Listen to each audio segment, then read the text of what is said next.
السلام عليكم ورحمة الله وبركاته.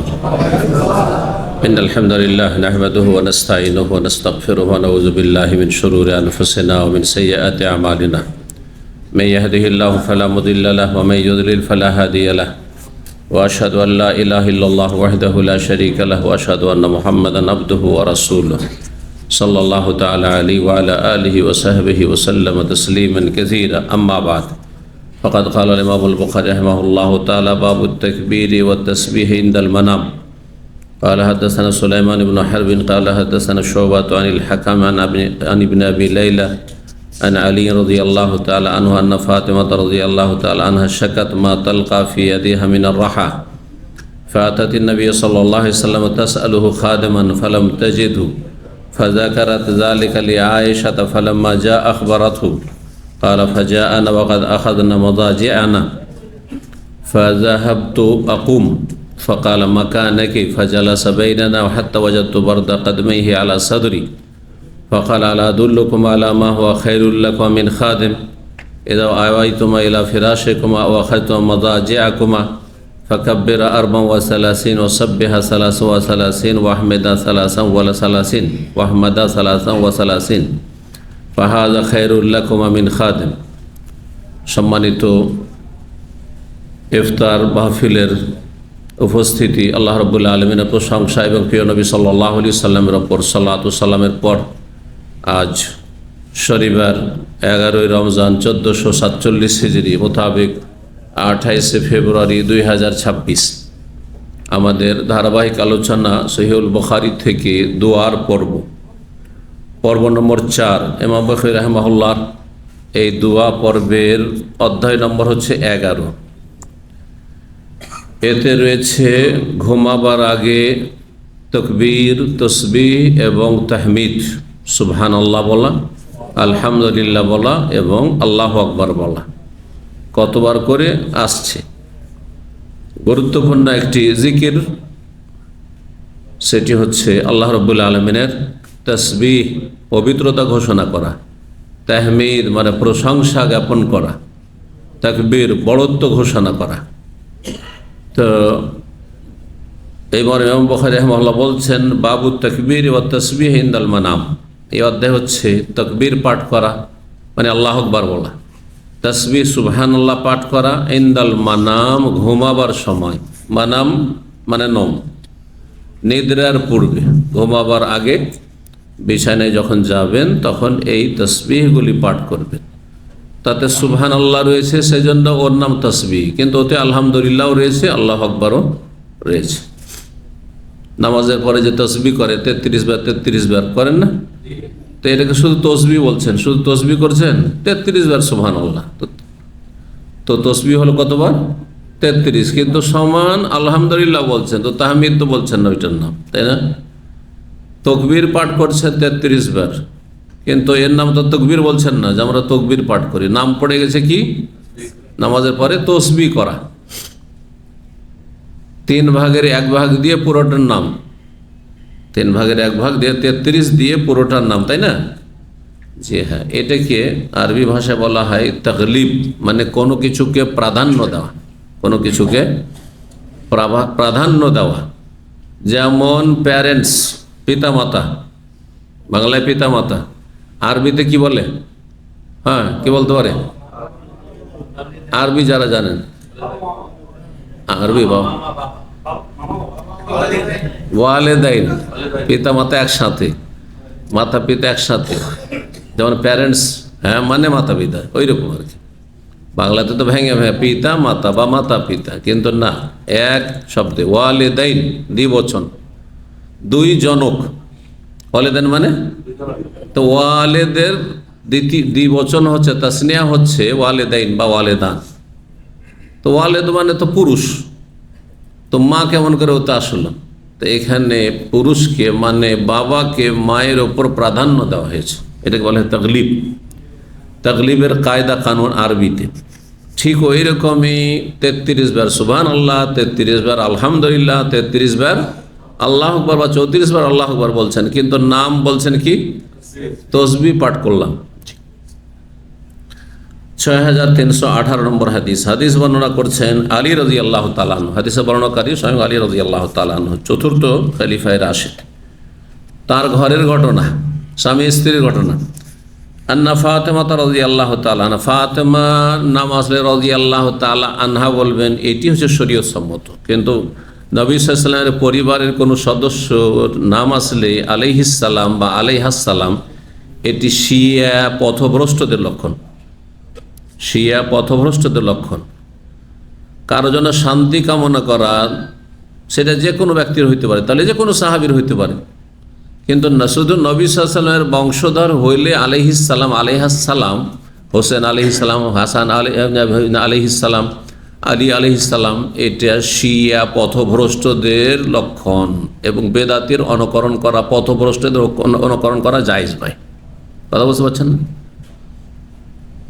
সাহাবী আবু বকর সিদ্দিক রাদিয়াল্লাহু তাআলা আনহু সবাই জানেন যে সবচেয়ে শ্রেষ্ঠ সাহাবী, তাই না?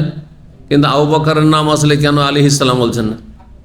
আলীর নাম আসলে কেন আলাইহিস সালাম বলবেন? তাহলে এই তারতম্য করা জায়েজ নয়, ঠিক না? তো আলাইহিস সালাম যদি বলতে হয় তো প্রত্যেক সাহাবী সম্পর্কে বললে জায়েজ আছে। কিন্তু প্রত্যেক সাহাবী সম্পর্কে যেহেতু তাকে বলে না বেদাতিরা, সুতরাং তাদের বিরোধিতা করা হচ্ছে কাম্য শরীয়তে।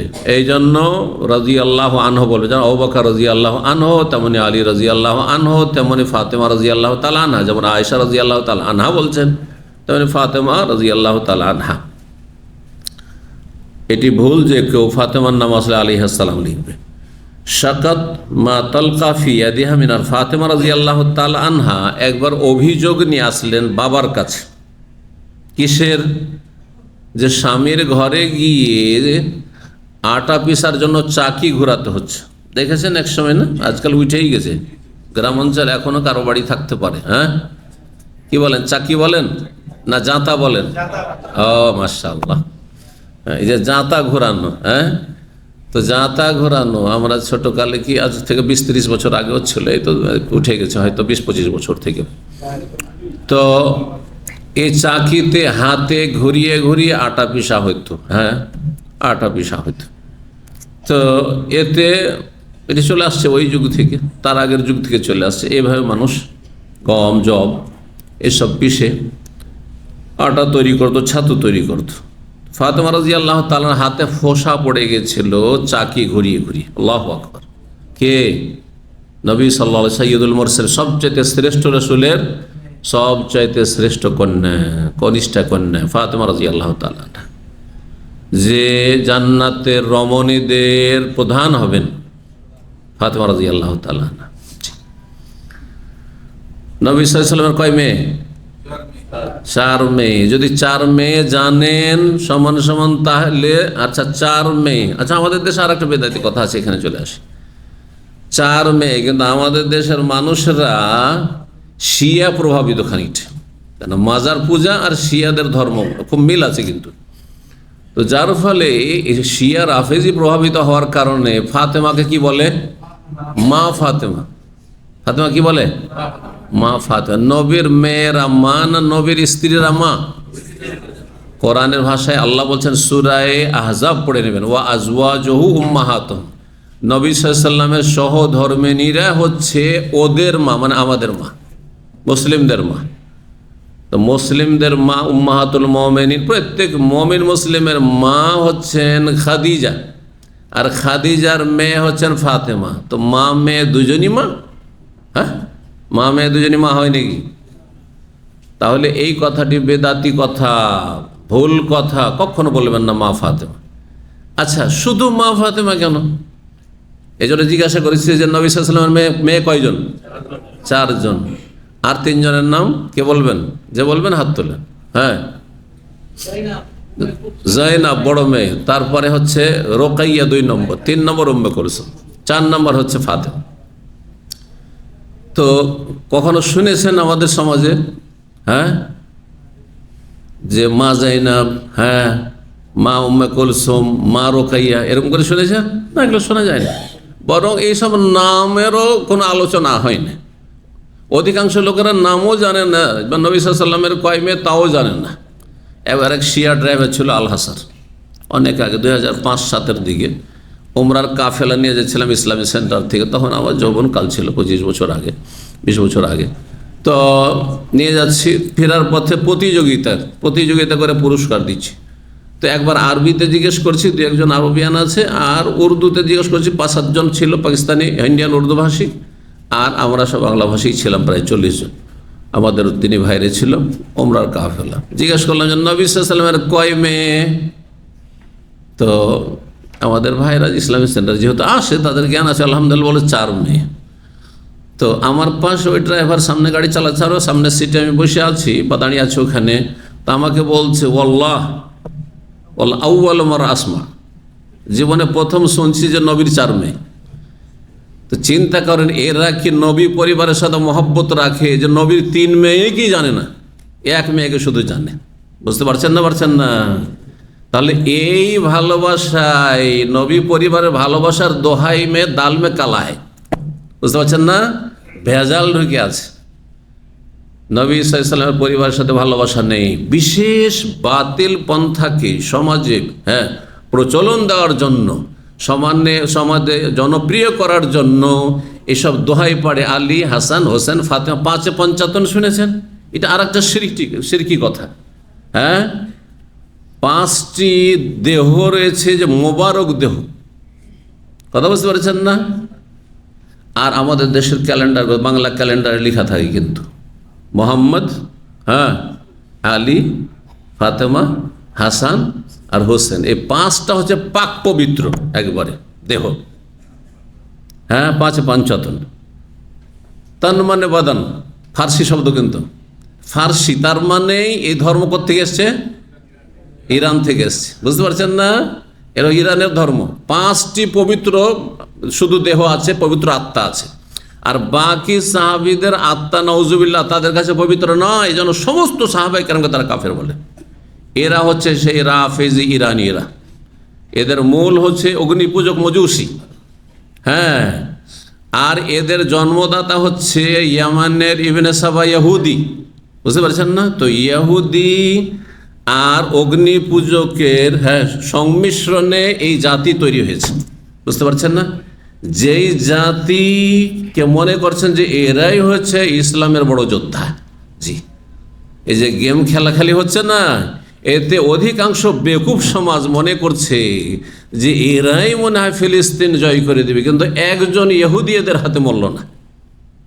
ইহুদির হাতের নাগালে ইহুদিদের ওপর কখন আক্রমণ হয় না, মুসলিম দেশের ওপর আক্রমণ হয়, বাহরাইনের ওপর আক্রমণ হয়, সৌদি আরবের ওপর আক্রমণ করে ইরান, কাতারে আক্রমণ করেছে, দুবাই, এমারাতে আক্রমণ করেছে। বুঝতে পারছেন না? এখনো বুঝেন, ওই ইখওয়ানিদের মতো পথভ্রষ্ট থাকবেন না। কথা বুঝতে পারছেন? ইমাম ইবনে তাইমিয়া রাহিমাহুল্লাহ বলেছেন যে এই রাফেজি শিয়ারা হচ্ছে হামিরুল ইহুদ, ইহুদিদের গর্ধব। গাধাকে কি করে? গাধার পিঠে চড়ে। তো গাধা হচ্ছে এই রাফেজি ইরানিরা, আর এদের ওপরে চড়ে আছে কারা? এই ইহুদিরা, ইসরায়েল। কথা বুঝতে পেরেছেন? আর আমি এতে সংযোজন করছি আমার ইস্তিহাদে, আমার যতটা ইলম আছে তাতে, যে এই যে ইরান আছে, ইরান রাফেজির যেখানকারই হোক না কেন, এ রাফেজি আছে, শিয়া আছে, এরা আবার কাদের কাঁধে চড়ে আছে? এদের গর্ধব হচ্ছে ইখওয়ানিরা। জি, এদের গর্ধব হচ্ছে, গাধা হচ্ছে বাহন, মানে এদেরকে পিঠে করে আছে ইখওয়ানি জামাতি মার্কা, যারা বলছে একামতের দিন মানে রাষ্ট্রীয় ক্ষমতা। এখন রাষ্ট্রীয় ক্ষমতা এসে সবই করছে তারা, যে সমস্ত শিরক কুফরি বিদআত অন্যরা করছে এরাও করে যাচ্ছে কিন্তু। জি, তো কখনো এদের দ্বারা ইসলামের খেদমত হবে না, ভালো করে শুনে রাখেন। আল্লাহ পাক তাদের অনিষ্ট থেকে রক্ষা করুন, আপনাদেরকে সঠিক বুঝ দান করুন। জি, বলছিলাম হাদিসে দিকে আছে, ফাতেমা রাদিয়াল্লাহু তাআলা আনহা চাকি আটা পিষতে গিয়ে চাকি ঘোরাতে তার হাতে ফোঁসা পড়ে গেছে। অভিযোগ করলেন বাবার কাছে, অসুস্থ, হাতে ফোঁসা পড়ে আছে। আসলেন, শুনতে পেলেন যে নবী সাল্লাল্লাহু আলাইহি ওয়াসাল্লামের কাছে অনেকগুলি দাসী এসছে, কৃত দাসী এসছে, আর সাহাবায়ে কেরামদের মাঝে বিতরণ করে দিচ্ছেন যাদের যা প্রয়োজন রয়েছে। তো আমারও তো প্রয়োজন রয়েছে। আলী বললেন যে তোমার আব্বা বিতরণ করছে না, তোমার এই অবস্থা, যাও একটা অন্তত কাজের মেয়ে যদি নিয়ে আসতে পারো, দাসী নিয়ে আসতে পারো, তো তোমার সহযোগী হবে। ফাতাতিন নবী সাল্লাল্লাহু আলাইহি নবী সাল্লাল্লাহু আলাইহি সাল্লামের কাছে আসলেন ফাতেমা রাদিয়াল্লাহু তাআলা আনহা। তাসআলুহু খাদেমান, একটি খাদেম। খাদেম মানে শুধু পুরুষ হয় না, আরবিতে খাদেম শব্দটি যেমন পুরুষকে বলা হয়, কাজের ছেলেকে বলা হয়, তেমন কাজের মেয়েকে বলা হয়, বুঝছেন না? জি, যদি আমাদের ভাষায় খাদেম আর খাদেমা বা আজকালকার ভাষায় ব্যবহার করছে, কিন্তু শুদ্ধ আরবিতে খাদেম বলতে নর নারী উভয়কে শামিল, ছেলে হোক অথবা মেয়ে হোক, যে সেবা দিয়ে থাকে তাকেই খাদেম বলা হয়। জি, তো কাজের মেয়ে একটি চেয়ে নিয়ে আসো। ফালাম তাজিদহু, বাড়িতে আসলেন বাবার কাছে, কিন্তু বাবাকে বাড়িতে পেলেন না, বাইরে ছিলেন। ফাজাকারা যালিকা লি আয়েশা, মা আয়েশা রাদিয়াল্লাহু তাআলা আনহার বাড়িতে থাকার কথা সেই দিন, সেজন্য সেখানে এসেছিলেন ফাতেমা রাদিয়াল্লাহু নিজের বাড়িতে, নিজের ঘর থেকে, পাশাপাশি কাছাকাছি ঘর। আজকাল এই জায়গাগুলি যেখানে ফাতেমা রাদিয়াল্লাহু তাআলা আনহার ঘর ছিল, আয়েশা রাদিয়াল্লাহু তাআলার ঘরে তো নবী সাল্লাল্লাহু আলাইহি ওয়াসাল্লাম, আবু বকর সিদ্দিক, ওমরের কবরই আছে। আর বাকি যে মহিলা সেকশন বাম দিয়ে, আপনি যখন কিবলা দিয়ে মুখ করে মসজিদ নববীতে দাঁড়াবেন, বাম হাতে যে মহিলা সেকশনটা রয়েছে, এই দিকটা পুরোটাই নবী সাল্লাল্লাহু আলাইহি ওয়াসাল্লামের সহধর্মিনীদের 9টি ছোট ছোট বাড়ি ছিল। যেমন গ্রামের বাড়ি থাকে একটি ঘর আর একটি ছোট উঠান আর ঘেরা একটা ছোট্ট, এবার বাড়ি ছিল। ফাতেমা রাদিয়াল্লাহু বাড়ি এই লাইনেই ছিল। জি, তো যখন পেলেন না, মা আয়েশা রাদিয়াল্লাহু তাআলা আনহাকে বিষয়টি বললেন যে এরকম আব্বা আসলে বলিয়েন যে আমি একটি কাজের মেয়ে চাওয়ার জন্য এসেছিলাম। ফালাম্মা যা, যখন নবী সাল্লাল্লাহু আলাইহি ওয়াসাল্লাম বাড়িতে আসলেন, আখবারাতহু আয়েশা রাদিয়াল্লাহু তাআলা আনহা, সৎমা কার? ফাতেমা রাদিয়াল্লাহু তাআলা আনহার জানালেন। কাকে জানালেন? হ্যাঁ, রাসূলুল্লাহ সাল্লাল্লাহু আলাইহি ওয়াসাল্লামকে। সৎমার সাথে মহব্বত ছিল না? ছিল না? নাহলে কি জানাইতো? নাহলে জানাতেন নাকি? কিন্তু শিয়ারে এমন চিত্র তুলে ধরেছেন নবী পরিবারের, যে মনে হচ্ছে যে আয়েশার সাথে আলীর আর ফাতেমার এদের চরম শত্রুতা ছিল। নাউজুবিল্লাহ মিন যালিক। জি, এই হচ্ছে তাদের ইসলাম, এই হচ্ছে তাদের ইসলাম। তো জানালেন যে এরকম আপনার মেয়ে এসেছিল একটি কাজের মেয়ে চাওয়ার জন্য। কালাফা যা আনা, এই কথা শুনে রাত হয়ে গেছে, রাতেই চলে গেলেন মেয়ের ঘরে। নবী সাল্লাল্লাহু আলাইহি ওয়াসাল্লাম মেয়ের বাড়িতে গেলেন। এখান থেকে বোঝা গেল যে মেয়ের বাড়িতে শ্বশুর শাশুড়ি যেতে পারে, শ্বশুর শাশুড়ি দেখা সাক্ষাৎ করতে যেতে পারে। এই জামাই কথা বললে হবে না যে না আসবে কেন আমাদের বিনা পারমিশন, কথা বলছেন না? মেয়েকে বিয়ে দেওয়ার পরে দেখা সাক্ষাতের অধিকার আছে, এটা বোঝা যায় শরীয়তে। তো ফাজাআনা, আমাদের কাছে আসলেন। ওয়াকাদ আখাযনা মাযাজিআনা, তখন আমরা আমাদের বিছানায় শুয়েই পড়েছিলাম। তার মানে রাত এশা পরে, রাত বেশি হয়েছে। হ্যাঁ, সাধারণত তখন এশা পড়েই মানুষ ঘুমিয়ে যেতেন। আমরাও ছোটোকালে এশা পড়ে ঘুমিয়ে যেতাম। আজকে থেকে 30 বছর 40 বছর আমাদের লাইফটা এরকম ছিল। এশা পরে রাত 9টার পরে আর আমাদের পাওয়া যেত না। আর ফজরের আগে তাহাজ্জুদের সময় এমনিতে ঘুম ভেঙে যেত, কোনো অ্যালার্ম লাগতো না ফজরের জন্য, তাহাজ্জুদের জন্য অ্যালার্ম লাগতো না। এটি হচ্ছে আসল প্রাকৃতিক জীবন, এটা হচ্ছে আসল শান্তির জীবন, এটা হচ্ছে সুস্থতার জীবন। জি, আল্লাহ যেন আমল করার তৌফিক দান করে। যাদের কোনো কাজকর্ম নেই তাড়াতাড়ি ঘুমিয়ে যাবেন। একমাত্র যদি দিন শিক্ষা থাকে, বড় কোনো উদ্দেশ্য থাকে, বৃহৎ স্বার্থ থাকে, সেটা ভিন্ন বিষয়। অথবা কারো ডিউটি থাকে, যদি দুনিয়ার ডিউটি, জরুরি ডিউটি থাকে। আর এমনি আড্ডা দেবেন, মোবাইল নিয়ে খেলতামাশা করবেন, আর অভ্যাসবার রাতে 11টা 12টার আগে ঘুমাবো না, এতে না দুনিয়া ভালো হবে না দিন ভালো হবে, কোনোটাই ভালো হবে না। আমরা বিছানায় শুয়ে পড়েছিলাম।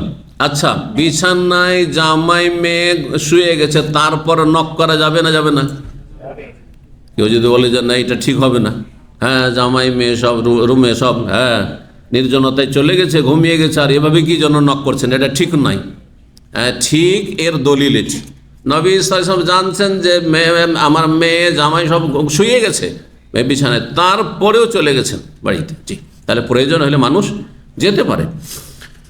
ফাযাহাবতু আকুম, নবী সাল্লাল্লাহু আলাইহি ওয়াসাল্লামের আগমনের টের পেয়ে বলছেন যে ফাতেমা বলছেন যে আমি তখন বিছানা থেকে উঠে বসে গেছি, উঠে দাঁড়াইতে গেছি। কারণ স্বাভাবিক বাবার সামনে লজ্জা লাগবে, স্বামী স্ত্রী শুয়ে থাকবে আর বাবা আসছেন, মেয়ের বাবা আসছেন, তো জামাইকেও লজ্জা লাগবে আর মেয়েকেও লজ্জা লাগবে বাবার সামনে যে স্বামীর সাথে শুয়ে আছে।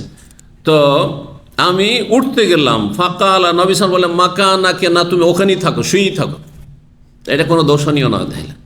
জি, এগুলো কোনো আইবের বিষয় নাই যে শ্বশুর আছেন আর প্রয়োজনে শুয়ে আছে, যদিও না থাকলে ভালো, সামাজিকতা একটা আছে। কিন্তু যদি এমনটা হয় যে এমনি শালীনতার সাথে শুয়ে আছেন আর চলে গেছেন, বলছেন না না না শুয়ে থাকো শুয়ে থাকো শুয়ে থাকো, কোনো অসুবিধা নেই, কোনো অসুবিধা নেই। মাকানা কি মানে উসবতি, মাকানাকে তোমার জায়গায় তুমি থাকো, মানে শুয়ে থাকো। ফাজালাসা বাইনানা, আমরা দুইজন শুয়েই থাকলাম আর আমাদের দুইজনের মাঝখানে নবী সাল্লাল্লাহু আলাইহি ওয়াসাল্লাম এসে বসে গেলেন। সুবহান, বিছানা, ওই বিছানাতেই বসে গেলেন। এমনভাবে বসলেন যে নবী সাল্লাল্লাহু আলাইহি ওয়াসাল্লামের পা আমাদের বুকে স্পর্শ করছিল। বলছেন হাত্তা ওয়াজাদতু বারদা কাদমাই, এমনকি নবী সাল্লাল্লাহু আলাইহি ওয়াসাল্লামের দুই পায়ের শীতলতা অনুভব করলাম আলা সাদরি, ফাতেমা রাদিয়াল্লাহু বলছেন আমার সিনাই, মানে আর বুকে ঠেকেছে, লেগেছে, তো ঠান্ডা অনুভব করলাম আমি। পা ঠান্ডা, সবাই বাইরে থেকে কেউ আসছে, হয়তো শীতকালে ছিল, পা ঠান্ডা ছিল আর পায়ে ঠান্ডা, আমি সরাসরি তাহলে পা স্পর্শ করেছে ফাতেমা রাদিয়াল্লাহু তাআলা আনহার বুকে। জি, এইভাবে মাঝখানে গিয়ে বসে গেলেন নবী সাল্লাল্লাহু আলাইহি ওয়াসাল্লাম। ফাকালা, গিয়ে বললেন, দেখো তোমরা কাজের মেয়ে চেয়েছে, ওর চাইতে উত্তম বিকল্প তোমাদেরকে আমি শিখিয়ে দিচ্ছি, উত্তম বিকল্প শিখিয়ে দিচ্ছি। কাজের মেয়ে কাজে সহযোগিতা করবে, আর আপনার এই উত্তম বিকল্প আপনার শরীরে আল্লাহ প্রদত্ত ক্ষমতা তৈরি করবে। কি বুঝলেন?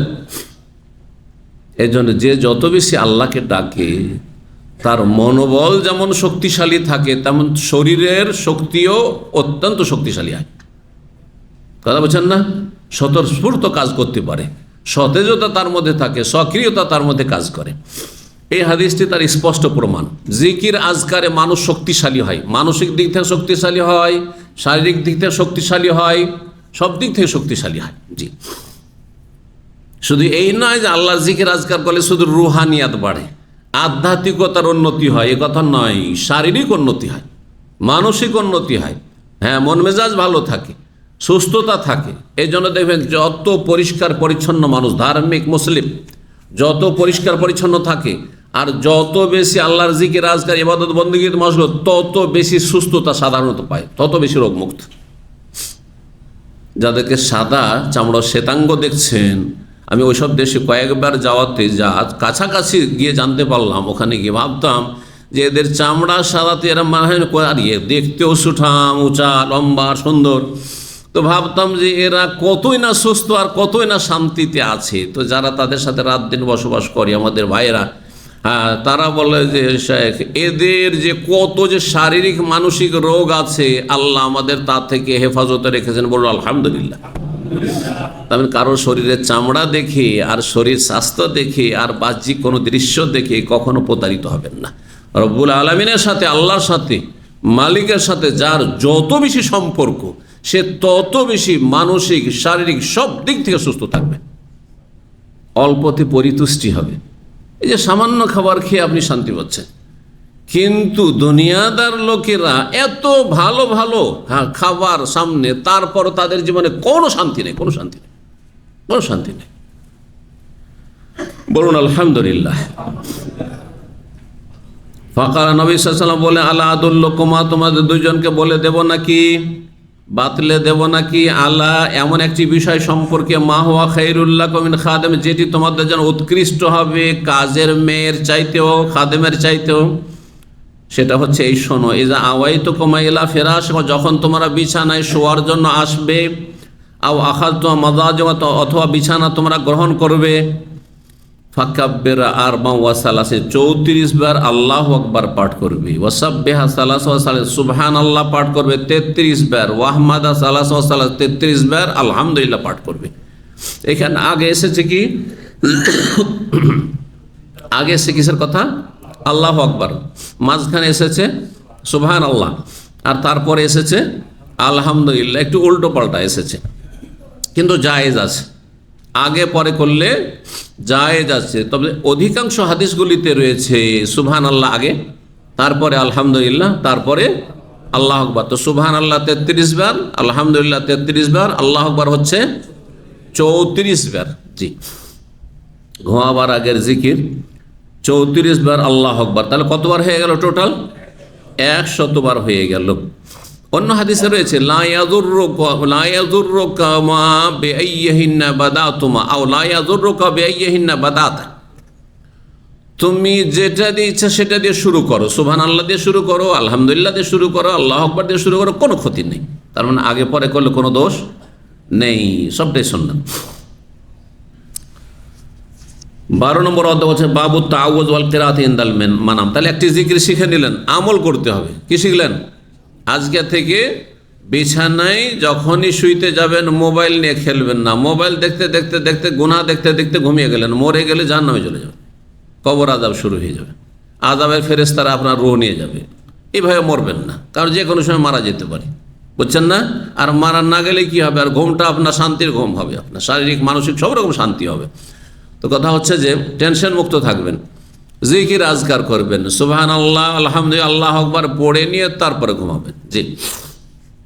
12 নম্বর অধ্যায় হচ্ছে বাবু তাআউযু। এই অধ্যায় হচ্ছে আল্লাহর আশ্রয় গ্রহণ করা, ওয়াল কিরাত এবং সূরা পাঠ করা, ইনদাল মানাম ঘুমাবার সময়। তার ঘুমাবার আগে কিছু সূরা পাঠ করা, কিছু আয়াত পাঠ করা, এবং তার সাথে যেহেতু সূরা আয়াত পাঠ করবে সেজন্য আউযু বিল্লাহ পাঠ করা, আউযু বিল্লাহ পাঠ করা। জি, কারণ কোরআন কারীমে আল্লাহ বলেছেন ফাইজা কারাতাল কোরআন ফাস্তাইজ বিল্লাহি মিনাশ শাইতান, যখন কোরআন পাঠ করবে তখন বিতাড়িত শয়তান থেকে আল্লাহর কাছে আশ্রয় চেয়ে নেবে। 6319 নম্বর হাদিস বর্ণনা করেছেন মা আয়েশা রাদিয়াল্লাহু তাআলা আনহা।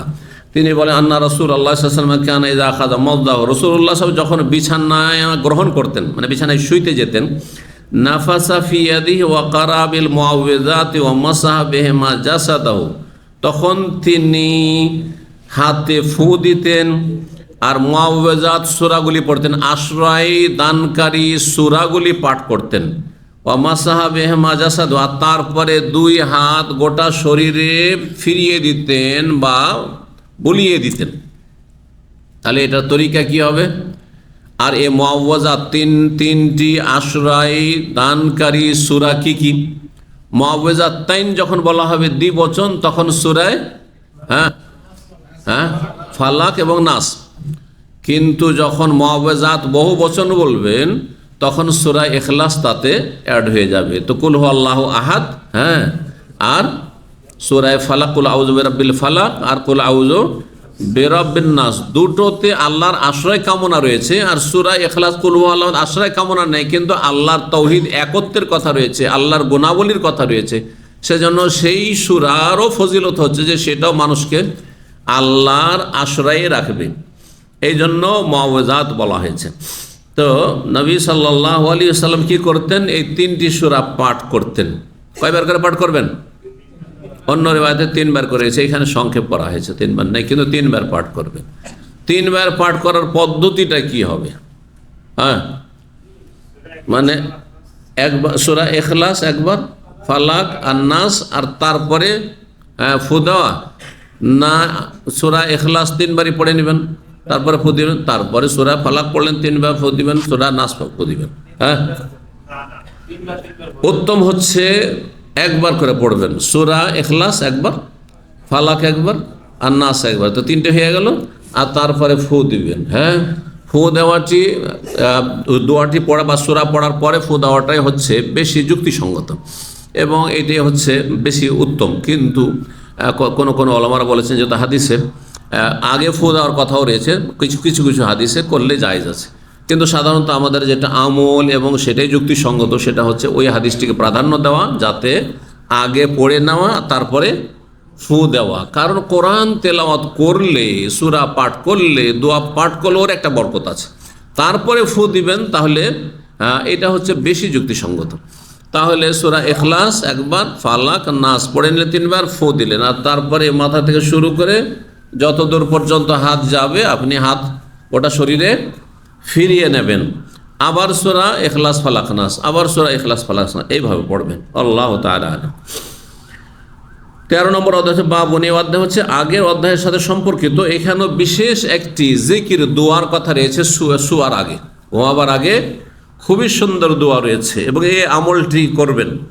6320 নম্বর হাদিস বর্ণনা করছেন আবু হুরায়রা রাদিয়াল্লাহু তাআলা। তিনি বলেন, নবী সাল্লাল্লাহু আলাইহি ওয়াসাল্লাম বলেছেন, ইযা আওয়া আহাদুকুম ইলা ফিরাশি, যখন তোমাদের কেউ বিছানায় আগমন করবে, ফালিয়ানফুজ ফিরাশাহু বিদাখিলাতি ইজারিহি, যা নিজের বিছানাকে ঝেড়ে নেয় লুঙ্গির ভিতর দিক দিয়ে, লুঙ্গির ভেতর ভাগ দিয়ে বা ভেতর দিক থেকে দিয়ে। কেন? প্রথমত লুঙ্গি দিয়ে কেন ঝাড়বেন? যদি গায়ে চাদর থাকে, গামছা থাকে, সেটা দিয়ে কেন ঝাড়বেন না? এটা একটি কথা, বুঝছেন না? আমার কাছে ধরেন এইটা আছে আর লুঙ্গি পরে আছে, তো এটা দিয়ে ঝাড়বো না লুঙ্গি দিয়ে ঝাড়বো? হ্যাঁ, হাদিস আছে লুঙ্গি দিয়ে ঝাড়ো। কি করো? লুঙ্গি দিয়ে ঝাড়ো, পরিষ্কার করো। কোনটাকে? বিছানাকে। আচ্ছা, লুঙ্গি দিয়ে পরিষ্কার করার ক্ষেত্রে লুঙ্গির ওপর ভাগ দিয়ে নয়, লুঙ্গির ভিতর ভাগ দিয়ে পরিষ্কার করতে বলে, ঝাড়তে বলেছে বিছানাটাকে। কেন? দেখেন, আজকালকার জামানায় কাপড়ের অভাব আছে, পোশাকের অভাব আছে। আমার মনে হয় অধিকাংশ লোক বলতে পারবেন না যে কয়টা জোড়, কত জোড়া আপনার প্যান্ট আর শার্ট আছে। অধিকাংশ লোক, এক দুইজন ব্যতিক্রম হইতে পারে হয়তো, হ্যাঁ, কিন্তু আমার মনে হয় আজকাল কেউ বলতে পারবে না যে আমার কত জোড়া পাঞ্জাবি আছে আর কত জোড়া আমার প্যান্ট শার্ট আছে আর কত জোড়া আমার গেঞ্জি আছে, কিচ্ছু বলতে পারবে না। আল্লাহু আকবার। কিন্তু আমাদের জীবনে এমন একটা কেটেছে, ছাত্র জীবনে কেটেছে একটা গেঞ্জি, আর দুটো লুঙ্গি আর একটা পাঞ্জাবি। সুবহানাল্লাহ, একটা পাঞ্জাবি, এইভাবে কেটে সিম্পল জিন্দগি। একটা টুপি ধুয়ে দিলে শুকাবে, তারপর আবার পরবো, এইরকম লাইফ কেটেছে। কিন্তু আলহামদুলিল্লাহ তাতে ছিল শান্তি। আর আজকাল অধিকাংশ লোক এত সুখে আছেন, তবু শান্তি নেই। পয়সা আর অশান্তির শেষ নেই। জি, জীবনের ডিমান্ডের শেষ নেই। জি, এই জন্য আল্লাহর নিয়ামতের ক্ষেত্রে শুকরিয়া আদায় করতে হলে নিচের দিকে তাকাইতে হবে, যে আমার চাইতে গরিব বহু লোক আছে, তারা কিভাবে দিন পাত করছে। জি, তো কি বলছিলাম? আমলটা শোনেন। লুঙ্গির ভিতর দিক দিয়ে বিছানা পরিষ্কার করতে বলা হয়েছে, এই জন্য যে সাহাবায়ে কেরামদের কাছে বেশি কাপড় থাকতো না। অধিকাংশ সাহাবায়ে কেরামদের দুটো কাপড়ও থাকতো না, অনেকের একটি কাপড়। বুঝতে পারছেন না?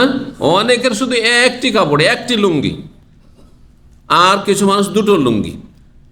আর অন্য এক্সট্রা যে কাপড় থাকবে, যেই কাপড় দিয়ে, গামছা আছে, তো আরও কিছু আছে যেগুলো দিয়ে বিছানাটা পরিষ্কার করবে, এমন কোনো কাপড় নেই বাড়িতে। তাহলে কি দিয়ে পরিষ্কার করবেন? দুটো কাপড়।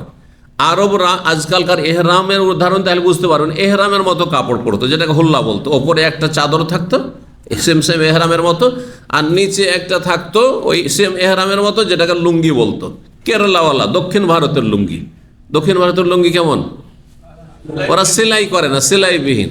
আর বাঙালির লুঙ্গি মানে আমাদের, হ্যাঁ, সেলাই করতে হবে। বুঝতে পারছেন না? এ হলো পার্থক্য। কিন্তু ওটাও লুঙ্গি, ওরা লুঙ্গি বলে, আর লুঙ্গি তারপরে একই লুঙ্গি মাদ্রাজ, চেন্নাই তৈরি হয় যে লুঙ্গি, ভারতীয় লুঙ্গিগুলো অধিকাংশ, সেই লুঙ্গিগুলো ওরা বিনা সেলাই পরে, আর আমাদের ওই দিকে চলে গেলে আমরা সেলাই করে পড়ি।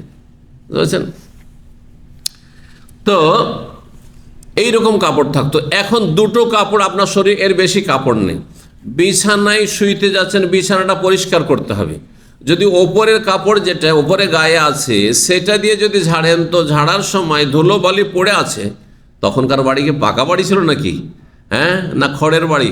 হ্যাঁ, খেজুর পাতার খেজুর ডাল এগুলো দিয়ে বাড়ি, তাই না? তো কত ধুলো বালি পড়ে আছে বিছানায়। হয়তো ঝাড়তে গিয়ে যদি ওপরেরটা যেটা গায়ে আছে সেটা দিয়ে ঝাড়া হয়, তো তাড়াতাড়ি ময়লা হয়ে যাবে না? আর মানুষের নজর আপনার দিকে যখন পড়ে, তো নিচের দিকে বেশি পড়ে না ওপরে পড়ে? আমার পায়জামা খারাপ আছে না কি আছে ওটা কেউ দেখতে যাবে না। কোন দিকে তাকাবে? পাঞ্জাবিটা ঠিক আছে কিনা, এইটা ঠিক আছে, এটাতে কোনো দাগ টাগ লেগে আছে কিনা, এগুলোতে কিন্তু নজর পড়বে, ঠিক না? মানুষ ওপর দিকে তাকায়, সেই জন্য ও ওপরেরটার দিকে ঝাড়তে নিষেধ করেছে। আচ্ছা, লুঙ্গি দিয়ে পরিষ্কার করতে বললেন বিছানা, কিন্তু লুঙ্গির ওপর দিয়ে পরিষ্কার না করে লুঙ্গির ভিতর দিয়ে কেন পরিষ্কার করতে বললেন? ভাষ্যকারগণ বলছেন এই জন্য যে লুঙ্গির ওপর দিয়ে পরিষ্কার করতে ধুলা লেগে যদি ময়লা লেগে যায় তো ওর তো দেখা যাবে। কিন্তু লুঙ্গি যেটা ভিতর দিকে ব্যবহার করছেন, মফসল, বুঝেন তো? কাপড়ের সদর আর মফসল বুঝেন তো না? কাপড়ে যেটা মফসল, এক যুগে এরকম কাপড় হইতো যে ও সদর আর মফসল থাকতো, ভিতরটা ভিতরেই রাখতে হবে। এখন তো আলহামদুলিল্লাহ কাপড়কে যেভাবে ইচ্ছা, লুঙ্গিকে যেভাবে ইচ্ছা সেভাবে পরতে পারছেন। তো ভিতরটা দিয়ে পরিষ্কার করলে ধুলো বালি ময়লা যদি লাগে তো ভিতরেই থেকে গেল, লুঙ্গির নিচের দিকে থেকে গেল, মানুষের নজরে আসলো না, যারা আপনাকে দেখছে, আপনার কাপড় চোপড়ে নজর পড়ছে, তারা ময়লা আবর্জনা আপনার কাপড়ের লুঙ্গিতে দেখতে পেল না। এই জন্য বেদাখেলাতে এজারি, লুঙ্গির দাখিল যেটা ভিতর ভাগ, সেটা দিয়ে বিছানা পরিষ্কার করতে বলা হয়েছে। মানে আজকালকার যুগে এর প্রয়োজন আছে? এর কোনো প্রয়োজন নেই। আজকাল মেলা এত এক ধরনের ঝাড়ু হয়েছে, ঝাড়ু দিয়ে পরিষ্কার করেছে, বিছানাও ঝাড়ু দিয়ে পরিষ্কার করার ব্যবস্থা হয়েছে, ওর জন্য স্পেশাল ঝাড়ু। বুঝতে পারছেন না? ঠিক। তো যার যেমন, হ্যাঁ, যার কাছে যেমন লব্ধ তা দিয়ে বিছানা, এক কথায় শরীয়তের একটি মাসআলা যে ঘুমাবার আগে বিছানাটা ঝেড়ে নেওয়া সুন্নাত। কেন সুন্নাত? শুধু ধুলোবালি পড়ে আছে এই জন্য? আরে পোকামাকড়ও থাকতে পারে, সাপ বিছুও থাকতে পারে, থাকতে পারে না? কষ্টদায়ক কিছু থাকতে পারে। ঝেড়ে দিলে পরিষ্কার হয়ে গেল, তারপরে ঘুমান, তার নিশ্চিন্তে ঘুমাবেন। আর এদিকে ঘুমিয়ে গেছেন, আর সাপ অথবা বিচ্ছু বসেছিল বিছানার উপরে, আর রাতে যখন ঘুম এসছে তখন দিল দংশন করে, জীবনটাই শেষ হয়ে গেল। এটা যেন নয়। ফাইন্নাহু লা ইয়াদরি, কারণ বর্ণনা করছেন কেন বিছানা পরিষ্কার করতে বলছেন ঘুমাবার আগে। ফাইন্নাহু লা ইয়াদরি, কারণ কোনো মানুষ জানে না, মা খালাফাহু আলাইহি, তুমি বিছানা পরিত্যাগ করার পরে কোনো কিছু এখানে আগমন করেছে নাকি। বিছানাতে উঠে যখন কাজে কর্মে চলে গেছিলে বা ঘরের বাইরে চলে গেছিলে, তারপরে বিছানায় অন্য কিছু চড়লো নাকি, হ্যাঁ, পোকামাকড় ইত্যাদি কষ্টদায়ক কোনো জীবজন্তু বা ময়লা আবর্জনা ইত্যাদি পরিষ্কার করে না। সুম্মা ইয়াকুলু, তারপরে এই দোয়াটি বলবে, গুরুত্বপূর্ণ দোয়া, বিসমিকা রব্বি ওয়াদাতু জামবি ওয়া বিকা আরফাউহু ফাইন আমসাকতা নফসি ফারহামহা ওয়া ইন আরসালতাহা ফাহফাজহা বিমা তাহফাজু বিহি ইবাদাকাস সালিহিন। খুবই সুন্দর দোয়া। কার মুখস্থ আছে? আমার মনে হয় যেগুলো মুখস্থ করছেন কেউ, হ্যাঁ, মুখস্থ করছেন না, অথচ মুখস্থ করা উচিত। অর্থটা বলি তখন আগ্রহ বাড়বে মুখস্থ করার। বিসমিকা রব্বি, হে আমার রব, তোমার নামের সাথে আমি ঘুমাতে যাচ্ছি। গতকালকে এসছে আল্লাহুম্মা বিসমিকা আমুতু, ওখানে এসে, হ্যাঁ, বিসমিকা রব্বি, হে আমার রব, তোমার নামের সাহায্যে বা নামের সাথে, ওয়াদাতু জামবি, আমার শরীরের পার্শ্বদেশ বিছানায় রাখলাম, মানে কাত হয়ে শুইলাম, কাত হয়ে শুইলাম, কাত হয়ে শোয়া হচ্ছে উত্তম। অবেকা আরফাও, আর বিছানা থেকে যে উঠবো সেটাও তোমার ক্ষমতার মাধ্যমে, তুমি শক্তি ক্ষমতা দিলে, না হলে এই যে বিছানায় শুইলাম আর ওঠার ক্ষমতা আমার নেই। যদি তুমি ক্ষমতা না দাও, হায়াত না দাও, সুস্থতা না দাও, ইন আমসাকতা নাফসি, আল্লাহ যে এই যে আমি শুইলাম, তুমি যদি এই রাতে আমার আত্মাটিকে রেখে নাও, হ্যাঁ, তোমার কাছে যদি রেখে নাও, ফারহামহা, তাহলে তুমি তার ওপর রহম করিও, দয়া করিও। তার মানে আমাকে ক্ষমা করে দিও আল্লাহ। যদি আত্মা আর ঘুরে না আসে আমার কাছে, আমার শরীরে, তুমি তোমার কাছেই সেটাকে রেখে নাও, তাহলে আমার ওপর বা আমার আত্মার ওপর তুমি তোমার রহমত নাজেল করিও। ওয়াইন আরসাল তাহা, আর তুমি যদি যেটাকে তুমি এই আমার ঘুমের অবস্থায় গ্রহণ করবে, সেটা যদি আবার পুনরায় ছেড়ে দাও আমার শরীরে ফিরে আসার জন্য, ফাহফাজহা, তাহলে যতদিন আমি দুনিয়ায় থাকবো ততদিন তার হেফাজত করি, আমার জীবনটার হেফাজত করিও, সুরক্ষা করিও। বেমা তাহফাজু বিহি ইবাদাকাস সালিহিন, যেইভাবে তুমি তোমার নেক বান্দাদের হেফাজত করে থাকো। আল্লাহু আকবার। নেক বান্দাদের হেফাজত করে থাকো। আপনি আপনার মতো হেফাজত চান না, নবী রসুলদের আল্লাহ যেমন স্পেশাল হেফাজত করেছেন, সিদ্দিকিন শাহাদাদের আল্লাহ হেফাজত করেছেন, সাহাবায়ে কেরামদের আল্লাহ দুশমন থেকে হেফাজত করেছেন, ভালো মানুষদের আল্লাহ হেফাজত করেন, হ্যাঁ, যে নিশ্চয়তা রয়েছে। হ্যাঁ, তো আল্লাহ ইয়াসিমুকা মিনান নাস, কোরআনে কারিমে আল্লাহ নবী সাল্লাল্লাহু আলাইহি ওয়াসাল্লাম সম্বোধনকে বলছেন, আল্লাহ মানুষের অনিষ্ট থেকে হে নবী তোমাকে রক্ষা করবেন। ঠিক, তো ওইভাবে আল্লাহ আমাকে তুমি হেফাজতে রাখিও সমস্ত অনিষ্টকারীর অনিষ্ট থেকে, সমস্ত অনিষ্টকারী অনিষ্ট থেকে, জিন শয়তান থেকে, মানুষ শয়তান থেকে, চোর থেকে, ডাকাত থেকে, শত্রু থেকে, হিংসুক থেকে, আর জাদুকর থেকে, যত রকমের ক্ষতি, আর সমস্ত রকমের যেসব ক্ষতিকর পশু প্রাণী রয়েছে ইত্যাদি সমস্ত কিছু থেকে। এই দোয়া কত সুন্দর দোয়া। আল্লাহ তোমার নাম নিয়ে আমি কি করছি, আমি বিছানায় লম্বা হচ্ছি সোজা বাসায়, হ্যাঁ, ওয়াদাতু জামবি, আর যদি উঠি, আমি উঠতে পারি, সেটাও তোমার সাহায্যে, তোমার সাহায্য ছাড়া আমি উঠতে পারবো না। তাহলে আল্লাহর দয়া হবে না যে আমার সাহায্য চেয়ে ঘুমাচ্ছে এবং উঠার যে আশা রাখছে সেটাও আমার সাহায্যের আশাবাদী হই। তারপরে আল্লাহকে বলছেন, আল্লাহ তুমি যদি আমাকে রেখেই নাও আর আসতে না দাও আমার রুহটিকে, আত্মাটিকে, তাহলে তুমি কি করিও, তাকে রহম করিও আল্লাহ, তুমি জান্নাত দিও। আর যদি আবার ছাড়ো কিছুদিন আশায় থাকার জন্য দুনিয়াতে, তাহলে যতদিন দুনিয়ায় থাকবো আল্লাহ তুমি ভালো মানুষদের মতো আমারও কি করিও, আমার আত্মার, আমার জীবনের হেফাজত করিও। জি।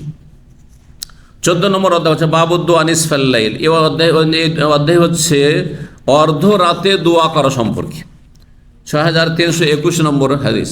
অর্ধ রাতে দোয়া করা মানে রাতের অর্ধেক পার হওয়ার পরে যদি দোয়া করেন তো বেশি কবুল হয় এই সময়গুলিতে দোয়া, যে কোনো দোয়া করেন আপনি, শেষ তৃতীয় অংশ বা শেষ অর্ধেক, তাতেও যদি দোয়া করেন, আর বিশেষ করে হাদিসে শেষ তৃতীয় অংশের কথা এসেছে। জি।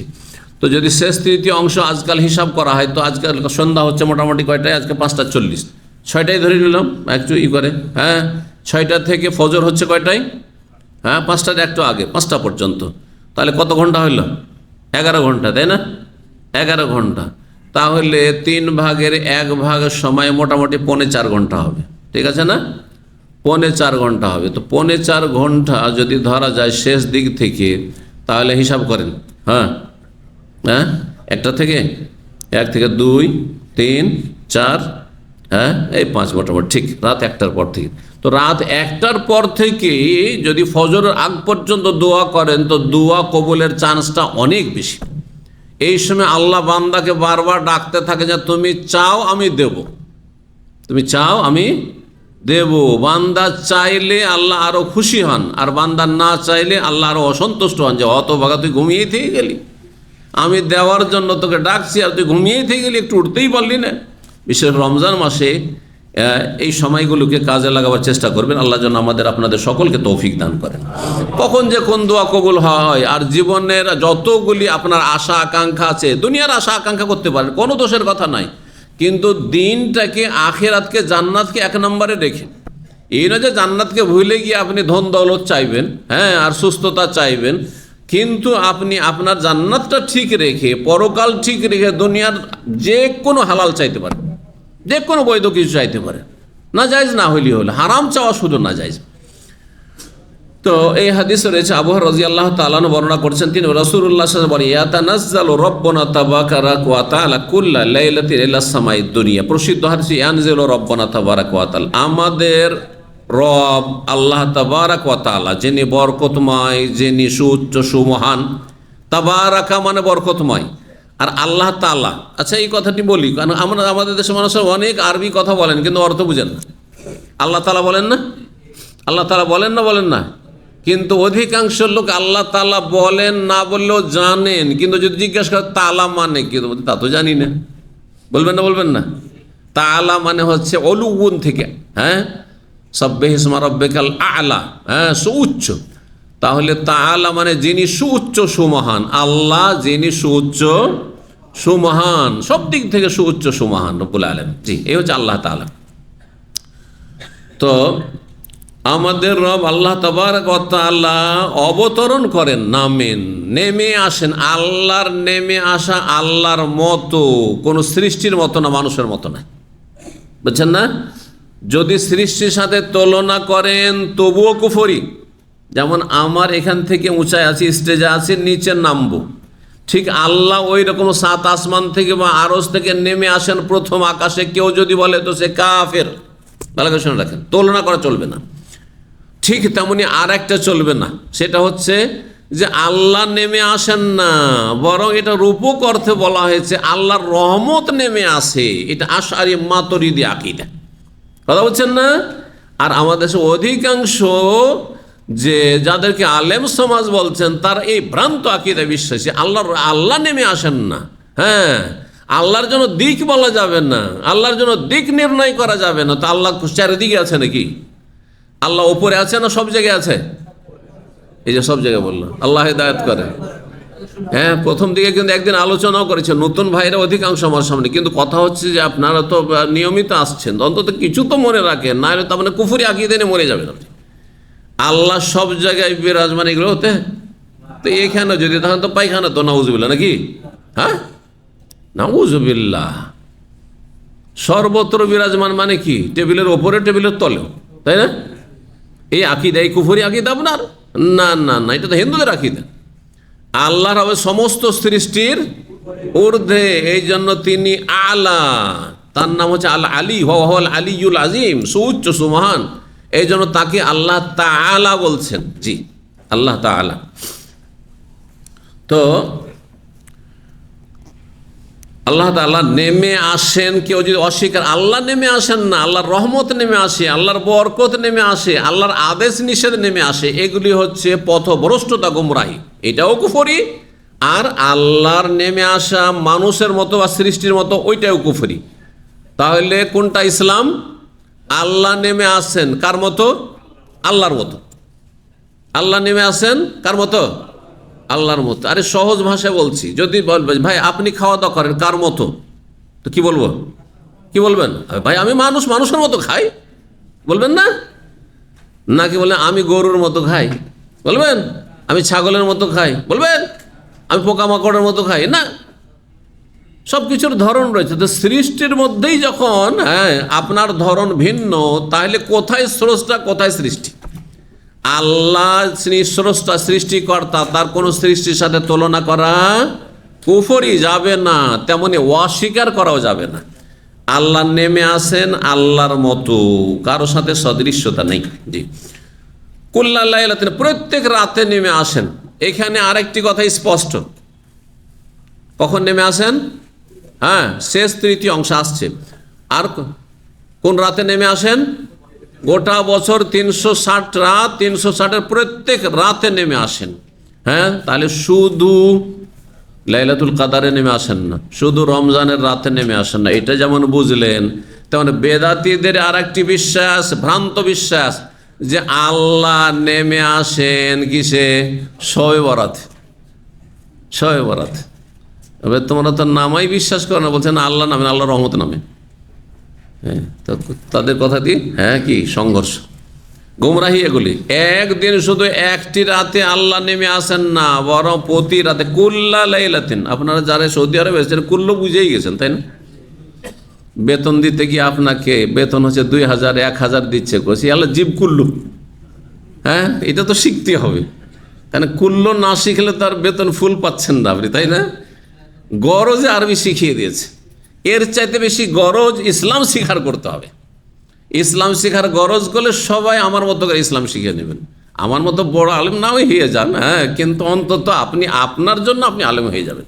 আপনি জাহেল আর থাকবেন না, আপনি যে অজ্ঞ কিছুই জানছেন এমন থাকবেন, গরজ করতে হবে। আমি যখন দামামে প্রথম আসি 27 বছর আগে, কম্পিউটার অন করতে জানতাম না, অফ করতেও জানতাম না। তো প্রথম আমার একজন শুধু কলিগ, বেচারা 2-3 মাস আগে এসছে, নতুন কম্পিউটার সেও ছুঁয়েছে, তখন প্রথম কম্পিউটার এসেছিল অফিসে, কত ছুঁয়েছে, আরও সামান্য কিছু জানে শুধু।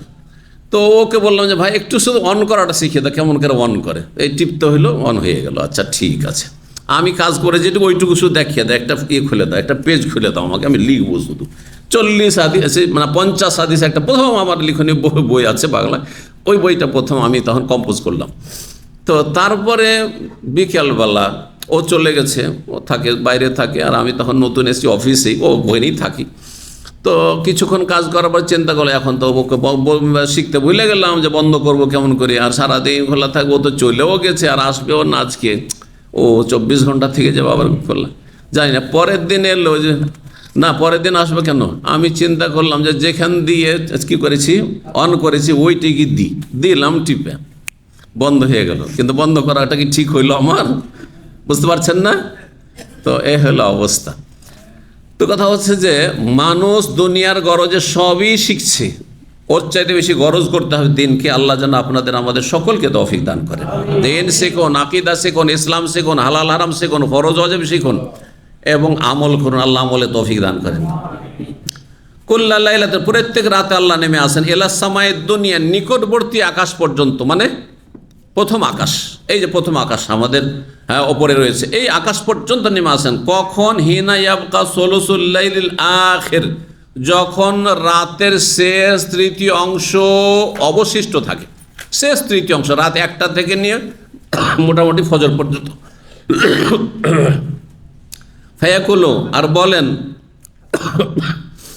আল্লাহ বলেন, কি বলেন? মাইয়াদউনি ফাস্তাজিব লাহ, কে আমাকে ডাকবে তার ডাকে আমি সাড়া দেব। আল্লাহু আকবার। আল্লাহ কি বলছেন? কে আমাকে ডাকবে তার ডাকে আমি সাড়া দেব। মাইয়াসআলুনি ফাউতিয়াহু, কে আমার কাছে চাইবে তাকে আমি দেওয়ার জন্য প্রস্তুত রয়েছি। ওমাইয়াস্তাগফিরুনি, কে আমার কাছে ক্ষমা প্রার্থনা করবে, ফাগফির লাহু, তাকে আমি ক্ষমা করব, আসো ক্ষমা করব। আল্লাহু আকবার। সুতরাং আল্লাহর কাছে এই সময়ে চাইবেন আর সব সময় চাইবেন। আল্লাহ যেন আমাদের সকলকে তৌফিক দান করেন এবং দুনিয়া এবং আখিরাতের যা কিছু আমাদের প্রয়োজন আর উপকারে আল্লাহ যেন আমাদেরকে পর্যাপ্ত পরিমাণে দান করেন। 15 নম্বর অধ্যায়ে বলছেন বাবু দুআ ইনদাল খালা। এই অধ্যায় হচ্ছে পায়খানায় বা শৌচালয়ে প্রবেশের সময় দোয়া করা। কোন দোয়া পড়বেন সেটাকে দোয়াও বলতে পারেন, জিকিরও বলতে পারেন। দোয়া জিকির কাছাকাছি শব্দ, একটি আর একটির মধ্যে প্রবেশ করে আছে।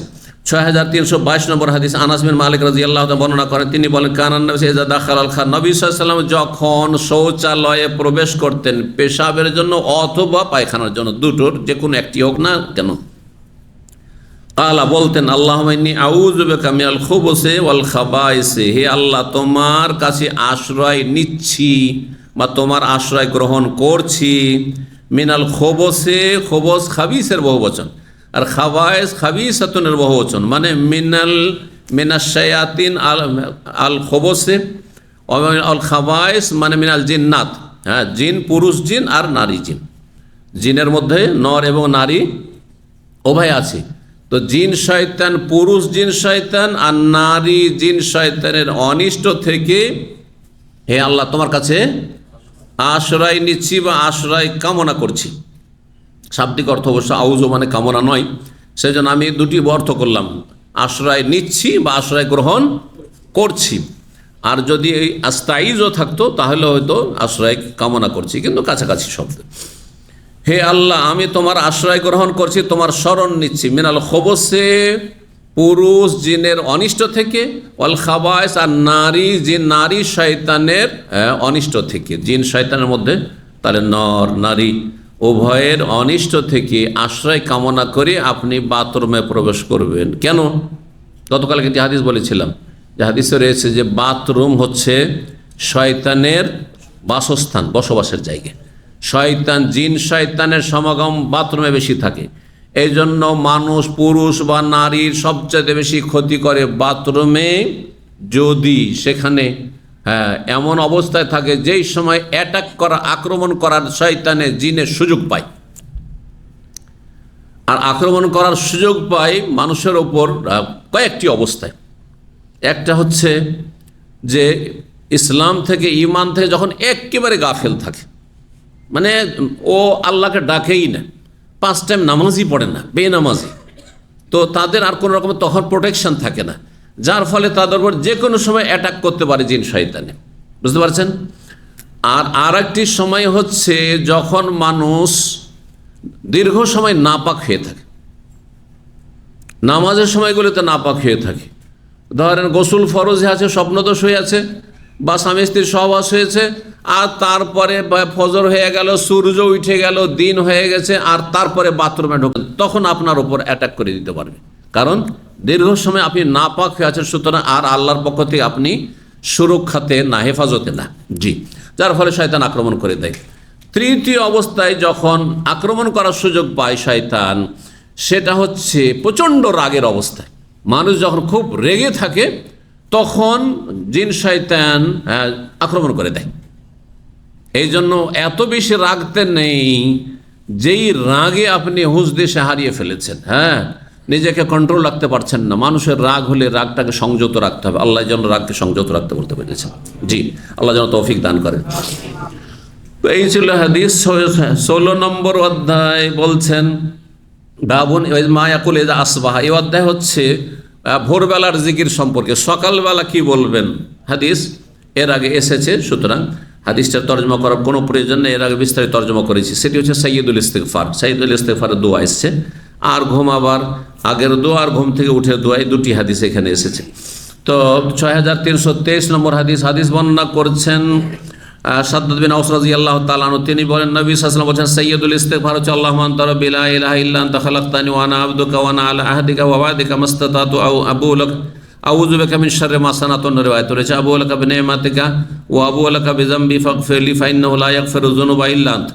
তারপরে অতিরিক্ত আরো দোয়া, আউযু বিকা মিন শাররি মা সানাতু, সেটা আগে ছিল, এখানে পরে নিয়ে এসছে।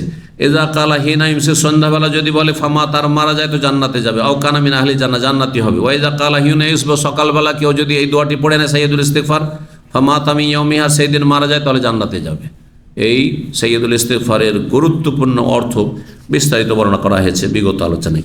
6324 নম্বর হাদিস বর্ণনা করেছেন হুযায়ফা রাদিয়াল্লাহু তাআলা, তিনি বলেন, নবী সাল্লাল্লাহু আলাইহি ওয়াসাল্লাম যখন ঘুমাতে চাইতেন বলতেন বিসমিকা আল্লাহুম্মা আমুতু ওয়া আহিয়া। ওয়াইজা ইস্তায়কাযা মিন মানামি, যখন ঘুম থেকে জাগতেন তখন বলতেন আলহামদুলিল্লাহিল্লাযী আহিয়ানা বাদা মা আমাতানা ওয়া ইলাইহিন নুশুর। 6325 নম্বর হাদিস বর্ণনা করেছেন আবু যার রাদিয়াল্লাহু তাআলা, তিনি বলেন, কানান নবী সাইয়্যিদা আখাযা মাযজাহু মিনাল লাইল, রাতে যখন নবী সাল্লাল্লাহু আলাইহি ওয়াসাল্লাম ঘুমাতেন, সাধারণত রাতে ঘুমায় সেই জন্য, কিন্তু দিনেও যদি আপনি দীর্ঘ সময় ঘুমাতে চান, যেমন কালকে বলেছেন নাইট ডিউটি করেছেন, তাহলে এই জিকিরগুলি তখন পড়ে দোয়া পড়ে ঘুমাবেন। তখন বলতেন আল্লাহুম্মা বিসমিকা আমুতু ওয়া আহিয়া। ওয়া ইযা ইস্তায়কাযা, আর যখন জাগ্রত হইতেন বলতেন আলহামদুলিল্লাহিল্লাযী আহিয়ানা বাদা মা আমাতানা ওয়া ইলাইহি আন-নুশুর। 17 নম্বর বাবু দোয়া ফিস সালাত, সালাতের ভিতরে, নামাজের ভিতরে দোয়া। 6326 নম্বর হাদিস আবু বকর সিদ্দিক রাদিয়াল্লাহু তাআলা আনহু বর্ণনা করেছেন এই হাদিস। আবু বকর সিদ্দিক রাদিয়াল্লাহু তাআলা আনহু যেহেতু নবী সাল্লাল্লাহু আলাইহি ওয়াসাল্লামের মাত্র 2.5 বছর পরে ইন্তেকাল করেছেন, যার ফলে তার হাদিসের বর্ণনার সংখ্যা অনেক কম, সময় কম পেয়েছেন রাদিয়াল্লাহু তাআলা আনহু। তার মধ্যে এটি একটি গুরুত্বপূর্ণ দোয়া, যেটিকে আমাদের দেশের মানুষ দোয়ায়ে মাসুরা বলে শুধু জানে, অথচ হাদিসে যতগুলি বর্ণনা এসেছে দোয়ার, সবগুলি কিন্তু দোয়া মাসুরা। কিন্তু আমাদের দেশের মানুষরা দিন সম্পর্কে অল্প জানার কারণে মনে করে দোয়ায়ে মাসুরা মানে শুধু একটি দোয়া, সেটি হচ্ছে আল্লাহুম্মা ইন্নী যালামতু নাফসি, বাস। না, যে কোনো হাদিস মাসুরা মানে বর্ণিত। কিসে বর্ণিত? হাদিসে বর্ণিত। হাদিসে বর্ণিত দোয়া মানে দোয়া মাসুরা। এমনকি কোরআনে বর্ণিত দোয়াও যদি হয় সেটাকে মাসুরা বলতে পারে, আল্লাহ থেকে বর্ণিত সেটি। আবু বকর সিদ্দিক রাদিয়াল্লাহু তাআলা বলছেন যে তিনি নবী সাল্লাল্লাহু আলাইহি ওয়াসাল্লামকে একবার বললেন, আল্লিমনি দুআন, হে আল্লাহর রাসূল আমাকে একটি বিশেষ দোয়া শিখিয়ে দেন, আদু বিহি ফি সলাতি, আমি আমার নামাজে দোয়া করব সেই দোয়াটি। তাআলা কুল, তখন বললেন যে তুমি এই দোয়াটি বলো, আল্লাহুম্মা ইন্নী যালামতু নাফসি যুলমান কাসীরা, আল্লাহ আমি নিজের ওপর অনেক বেশি অত্যাচার করেছি, জুলুম করেছি। ওয়ালা ইয়াগফিরু যুনুবা ইল্লা, তুমি ছাড়া কেউ গুনাহসমূহ মাফ করতে পারে না। ফাগফিরলি, সুতরাং তুমি মাফ করে দাও, ক্ষমা করে দাও। মাগফিরাতাম মিন, তোমার পক্ষ থেকে বিশেষ ক্ষমা। ওয়ারহামনি, আমার ওপর তুমি দয়া করো। ইন্নাকা আনতাল গফুর রহিম, তুমি ক্ষমাশীল এবং দয়াবান।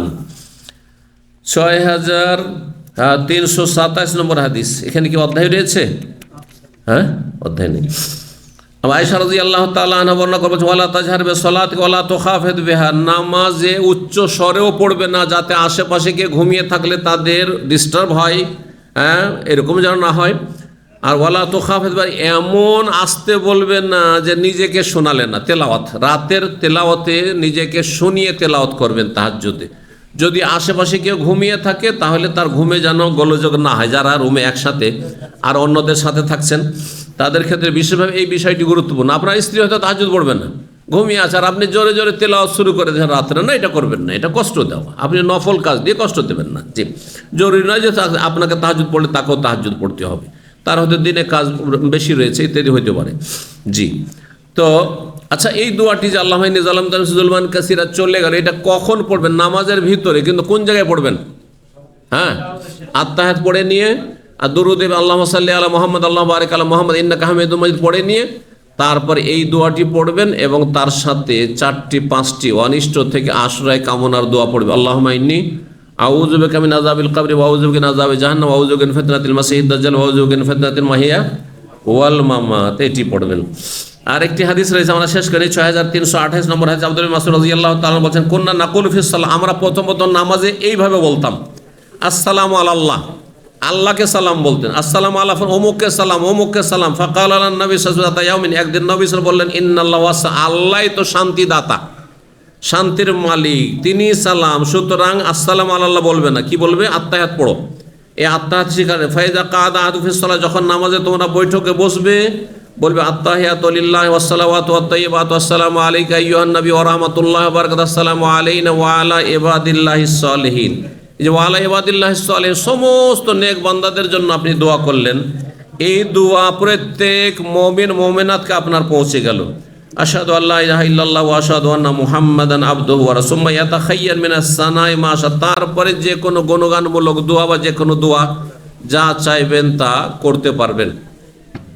এখানে আজকের আলোচনা শেষ করি ইনশাআল্লাহ তাআলা। এ সম্পর্কে আত্তাহিয়াত সম্পর্কে আরও বিস্তারিত আগামীকালকে আলোচনা করে দেব। বারাকাল্লাহু ফিকুম। সুবহান রাব্বিকা রাব্বিল ইজ্জাতি আম্মা ইয়াসিফুন ওয়া সালামুন আলাল মুরসালিন ওয়াল হামদুলিল্লাহি রাব্বিল আলামিন।